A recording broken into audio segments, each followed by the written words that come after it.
আসসালামু আলাইকুম, আমি তোমাদের জিহাদ ভাইয়া কুয়েটে পড়াশোনা করতেছি।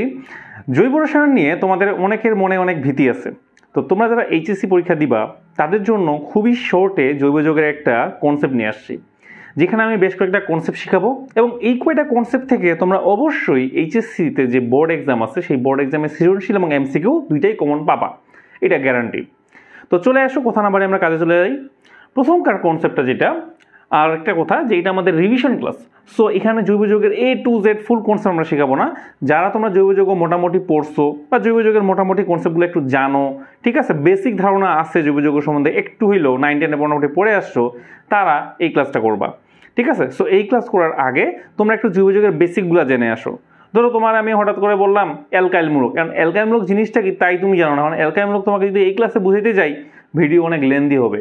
সো এই ক্লাসটা জাস্ট তোমাদের রিভিশন দেওয়ার জন্য যে কোন কোন জিনিসগুলো পড়লে তোমরা কমন পাবা, প্রিসাইজ করে দেওয়া জিনিসগুলো, ঠিক আছে। সো জৈব যৌগের সবগুলো টপিক আমি প্রিসাইজ করে দেবো এবং অনেক শর্টে ক্লাসটা করে দেবো, যেন এইটুকু ক্লাস করলে তুমি জৈব যৌগে এইচএসসি একাডেমিক পরীক্ষায় বা বোর্ড এক্সামে খুবই ভালো রেজাল্টটা করতে পারো। ওকে, তো চলে আসো ভাইয়ারা। প্রথমত আমরা যে কনসেপ্টটা শিখবো সেটা হলো 1 ডিগ্রি, 2 ডিগ্রি, 3 ডিগ্রি অ্যালকোহলের মধ্যে পার্থক্যকরণ। তো 1 ডিগ্রি, 2 ডিগ্রি এবং 3 ডিগ্রি অ্যালকোহলের মধ্যে পার্থক্যকরণের তিনটা পরীক্ষা আছে। প্রথমত হলো লুকাস বিকারক দ্বারা, 2 নম্বর হচ্ছে ডিহাইড্রোজেনেশন দ্বারা, 3 নম্বর হলো জারণ দ্বারা। তো এই তিনটা বিক্রিয়ার মধ্যে সব থেকে ইম্পর্টেন্ট হলো লুকাস বিক্রিয়া। তো লুকাস বিকারকটা আমি দেখাই দিচ্ছি, তোমরা ডিহাইড্রোজেনেশন বিক্রিয়া এবং জারণ বিক্রিয়া দ্বারা 1 ডিগ্রি, 2 ডিগ্রি, 3 ডিগ্রি অ্যালকোহলের মধ্যে যে পার্থক্য করা যায় সেটা তোমরা একটু দেখে নিবা বই থেকে। ওকে, তো চলে আসো লুকাস বিকারক দ্বারা। আচ্ছা, এখন এমসিকিউতে আসতে পারে যে ভাইয়া লুকাস বিকারক কি? তুমি তখন বলবা যে লুকাস বিকারক হইতেছে যে গাঢ় HCl প্লাস জিঙ্ক ক্লোরাইড, গাঢ় HCl এবং জিঙ্ক ক্লোরাইডের মিশ্রণকে একই সাথে লুকাস বিকারক বলা হয়। ইজ ইট ক্লিয়ার ভাইয়া? এরপরে আসো, তুমি যদি 3 ডিগ্রি অ্যালকোহলকে, যেমন এটা আমরা বিক্রিয়া করেছি কত, 3 ডিগ্রি অ্যালকোহল। তো 3 ডিগ্রি অ্যালকোহলের সাথে 3 ডিগ্রি অ্যালকোহল কীভাবে বুঝবো ভাইয়া? 3 ডিগ্রি অ্যালকোহল তুমি বুঝবা যদি কোনো একটা কার্বনের সাথে 3টা অ্যালকাইল মূলক থাকে। দেখো দেখি এখানে 3টা আর দিছি না, আর মানে কি অ্যালকাইল মূলক। তাহলে 3টা অ্যালকাইল মূলক থাকলে 3 ডিগ্রি অ্যালকোহল এবং তার সাথে একটা OH মূলক আছে, সেই জন্য একে বলা হয় 3 ডিগ্রি অ্যালকোহল। 3 ডিগ্রি অ্যালকোহলের সাথে তুমি যদি একটা লুকাস বিকারকের বিক্রিয়া দাও তাহলে সে উৎপন্ন করবে 3 ডিগ্রি অ্যালকাইল ক্লোরাইড এবং এই অ্যালকাইল ক্লোরাইডটা সাদা একটা পদক্ষেপ উৎপন্ন করবে। কিন্তু একটা পার্থক্য আছে, সেই সাদা পদক্ষেপটা কতক্ষণের মধ্যে উৎপন্ন হবে এইটা হচ্ছে তার মধ্যে পার্থক্যকরণ। 3 ডিগ্রি অ্যালকোহলের সাথে যদি লুকাস বিকারক বিক্রিয়া দেওয়া হয় তাহলে এই যে অ্যালকাইল হ্যালাইডের সাদা পদক্ষেপ উৎপন্ন হবে সেই পদক্ষেপটা খুবই দ্রুত গতিতে উৎপন্ন হবে। আমরা দিলাম কি অ্যান্সারটা দিব যে খুব দ্রুত গতিতে। বাট যখন তুমি 2 ডিগ্রি অ্যালকোহল, 2 ডিগ্রি অ্যালকোহল কীভাবে বুঝবো ভাইয়া? কারণ এই কার্বনের সাথে 2টা অ্যালকাইল মূলক আছে, তাহলে এই 2 ডিগ্রি অ্যালকোহলের সাথে যখন তুমি এই লুকাস বিকারকের বিক্রিয়া দিবা তখন উৎপন্ন হবে 2 ডিগ্রি অ্যালকাইল হ্যালাইডের সাদা পদক্ষেপ এবং এই সাদা পদক্ষেপটা একটা এক্সাক্ট নাম্বার মনে রাখবা, 5 থেকে 10 মিনিট, 5 থেকে 10 মিনিট পরে এই সাদা পদক্ষেপটা উৎপন্ন হবে। তাহলে পার্থক্যটা বুঝতে পারছো যে 3 ডিগ্রি অ্যালকোহল লুকাস বিকারকের সাথে বিক্রিয়া করে সাথে সাথে সাদা পদক্ষেপ উৎপন্ন করে, কিন্তু 2 ডিগ্রি অ্যালকোহল লুকাস বিকারকের সাথে বিক্রিয়া করে 5 থেকে 10 মিনিট পরে সাদা পদক্ষেপ উৎপন্ন করে। কিন্তু তুমি যদি 1 ডিগ্রি অ্যালকোহলের সাথে দেখো এখানে একটা অ্যালকাইল হ্যালাইড আছে, দ্যাট মিনস সে কি, সে হচ্ছে 1 degree alcohol. 1 degree alcohol Lucas বিকারকের সাথে বিক্রিয়া করে কোনো বিক্রিয়া করবে না। কিন্তু তুমি যদি দীর্ঘক্ষণ রেখে দাও, 2-3 দিন, 4 দিন, 5 দিন, বহুদিন রেখে দিছো, তখন খুবই খুবই ক্ষুদ্র পরিমাণে সাদা পদক্ষেপ পড়বে যেটা নগণ্য, কাউন্টের মধ্যে পড়ে না। সো এখানে আমরা নর্মালি লিখি যে নো রিঅ্যাকশন। সো এই 3টা বিক্রিয়া তুমি জাস্ট পরীক্ষার খাতায় লিখে দিবা। আমাদের বেলাতেই যেমন এই লুকাস বিকারক দিয়ে একটা বোর্ডে সৃজনশীল আসছিল, ঠিক আছে, উদ্দীপকও দিয়ে দিতে পারে। সেখানে কিওয়ার্ডগুলো মনে রাখবা, 5 থেকে 10 মিনিট পর, খুব দ্রুত গতিতে, নো রিঅ্যাকশন এবং তোমার হইতেছে লুকাস বিকারক, এই কয়টা হচ্ছে কিওয়ার্ড, ঠিক আছে। এই কয়টা কিওয়ার্ড অবশ্যই মাথায় রাখবা। কনসেপ্ট 2 ইজে SN1 এবং SN2 বিক্রিয়া। SN1 মানে কি? নিউক্লিওফিলিক, এনতে হচ্ছে তোমার নিউক্লিওফিলিক, এস হচ্ছে সাবস্টিটিউশন, দ্যাট মিনস নিউক্লিওফিলিক প্রতিস্থাপন বিক্রিয়া, ঠিক আছে। সো নিউক্লিওফিলিক প্রতিস্থাপন বিক্রিয়া 2 প্রকার, একটা হচ্ছে SN1 এবং একটা হচ্ছে SN2। তো এই দুইটার মধ্যে পার্থক্যটা বোর্ডে খুব সুন্দর মতো দেওয়া আছে, মোট 6টা পয়েন্ট, এই পাশে 6টা, পাশে 6টা।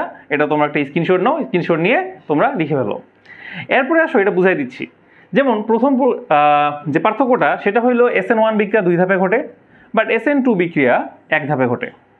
এবং SN1 বিক্রিয়ার ক্ষেত্রে তোমার যে সক্রিয়তার ক্রম সেটা হইতেছে যে 3 degree, 2 degree, 1 degree, but SN2 এর ক্ষেত্রে উল্টাটা কিরকম, যে 1 ডিগ্রি, 2 ডিগ্রি, 3 ডিগ্রি। সো এটা খুব একটা মনে রাখলে আরেকটা কিন্তু খুব ইজিলি তুমি পারবা।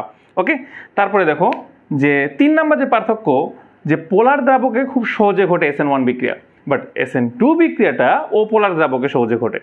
এরপরে চলে আসো 4 নম্বর পার্থক্য, যে প্রথম ক্রম বিক্রিয়া কি, যে বিক্রিয়ার ঘনমাত্রার শুধুমাত্র একটা বিক্রিয়কের ঘনমাত্রার উপর নির্ভরশীল, যে বিক্রিয়াটা একটা মাত্র বিক্রিয়কের ঘনমাত্রার উপর নির্ভরশীল তাকে প্রথম ক্রম বিক্রিয়া বলা হয়। আর যে বিক্রিয়াতে দুইটা বিক্রিয়কের ঘনমাত্রার উপর নির্ভরশীল, ওই পুরো বিক্রিয়াটা সামনে যাবে না পিছনে যাবে হ্যান তেন এইসব বিষয় আর কি, তো সেই বিক্রিয়াটাকে বলা হয় দ্বিতীয় ক্রম বিক্রিয়া। তো SN1টা হচ্ছে প্রথম ক্রম বিক্রিয়া এবং SN2 হচ্ছে দ্বিতীয় ক্রম বিক্রিয়া। এদের নাম্বারিং দিয়ে খুব ইজিলি মনে রাখা যায়, 2, সো দ্বিতীয়। ওকে, এরপরে আসো 5 নম্বর পয়েন্ট, বলা হয়েছে যে উৎপাদের জ্যামিতিক গঠন বিক্রিয়কের অনুরূপ, বাট এখানে বলা হয়েছে উৎপাদের জ্যামিতিক গঠন বিক্রিয়কের সম্পূর্ণ বিপরীত। এই 5 নম্বর পয়েন্টটা তোমরা বুঝতে পারবা যদি 6 নম্বর পয়েন্টটা বুঝো। 6 নম্বর পয়েন্টে বিক্রিয়া দেওয়া আছে এবং এইটা সব থেকে গুরুত্বপূর্ণ, তোমার পরীক্ষায় যদি সৃজনশীল আসে এই 6 নম্বর পয়েন্টটা অবশ্যই দিতে হবে এবং 1 থেকে 5 নম্বর পয়েন্টগুলো মুখস্থ রাখবা MCQর জন্য। তো হয়ে গেল MCQ প্লাস CQ। ওকে, এখন আসো 6 নম্বর পয়েন্ট। 6 নম্বর পয়েন্ট যেহেতু আমরা বলেই দিছি যে এটা 2 ধাপে ঘটে, সো 2টা ধাপের জন্য রোমান 1 রোমান 2 দিছি। রোমান 1-এ দেখো যে যেহেতু 3 ডিগ্রি অ্যালকাইল হ্যালাইডে খুব দ্রুতই বিক্রিয়াটা ঘটানো পসিবল, তাহলে আমরা 3 ডিগ্রি একটা অ্যালকাইল হ্যালাইড নিছি।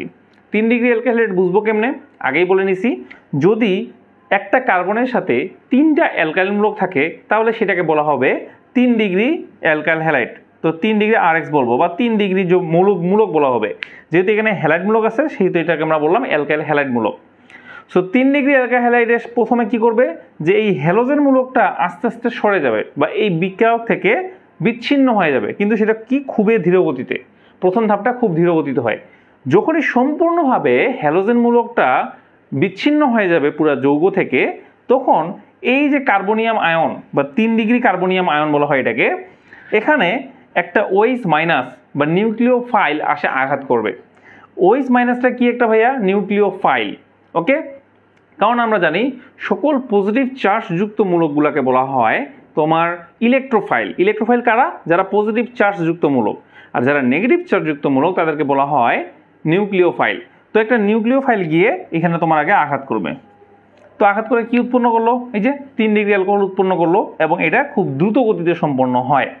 তো এখানে লক্ষ্য করে দেখি যে বিক্রিয়কে যে জ্যামিতিক গঠনটা ছিল উৎপাদেরও জ্যামিতিক গঠন হুবহু সেম না, অবশ্যই সেম। বাট এই যে 6 নম্বর বিক্রিয়াটা আছে SN2 এর ক্ষেত্রে, সেখানে তুমি লক্ষ্য করো যে কার্বনের সাথে 3টা হাইড্রোজেন বাম পাশে ছিল, 1 ডিগ্রি অ্যালকাইল হ্যালাইড। কারণ আমরা জানি SN2 বিক্রিয়া 1 ডিগ্রি অ্যালকাইল হ্যালাইডে খুব দ্রুত ঘটে, মানে খুব সহজে ঘটে। তাহলে 1 ডিগ্রি একটা অ্যালকাইল হ্যালাইড দিলাম এবং এইখানে যে নিউক্লিওফাইলটা আসে আঘাত করবে পিছন দিক থেকে। এখানে আঘাত করার নিয়মটা ভিন্ন, যেমন এখানে আঘাত করছিল সামনের দিক থেকে, বাট এইখানে নিউক্লিওফাইলটা আসে আঘাত করবে পিছন দিক থেকে। পিছন দিক থেকে আঘাত করার জন্য তাদের মধ্যে একটা ট্রানজিশন পর্যায় ক্রিয়েট হবে বা জটিল অবস্থা তৈরি হবে। এই জটিল অবস্থায় বাম পাশে থাকবে OH মাইনাসটা এবং ডান পাশে থাকবে Xটা, মানে X আস্তে আস্তে বা হ্যালোজেন মূলকটা আস্তে আস্তে দূরে সরে যাবে বা বিচ্ছিন্ন হয়ে যাবে এবং OH মূলকটা আস্তে আস্তে এই 1 ডিগ্রি অ্যালকাইল হ্যালাইডের সাথে যুক্ত হওয়া শুরু করবে। এভাবে সর্বশেষে OH মূলকটা লেগে যাবে এবং H মূলকগুলো দেখো দেখি 3টা H ছিল আগে বাম পাশে, বাট এরপরে উৎপাদে 3টা H চলে গেছে একদম ডান পাশে। দ্যাট মিনস তোমার উৎপাদের জ্যামিতিক গঠনটা লক্ষ্য করো এবং বিক্রিয়কের জ্যামিতিক গঠনটা লক্ষ্য করো, সম্পূর্ণ বিপরীত কিনা, একদম বিপরীত। সো এই জন্য বলা হয়েছে উৎপাদের জ্যামিতিক গঠন বিক্রিয়কের সম্পূর্ণ বিপরীত।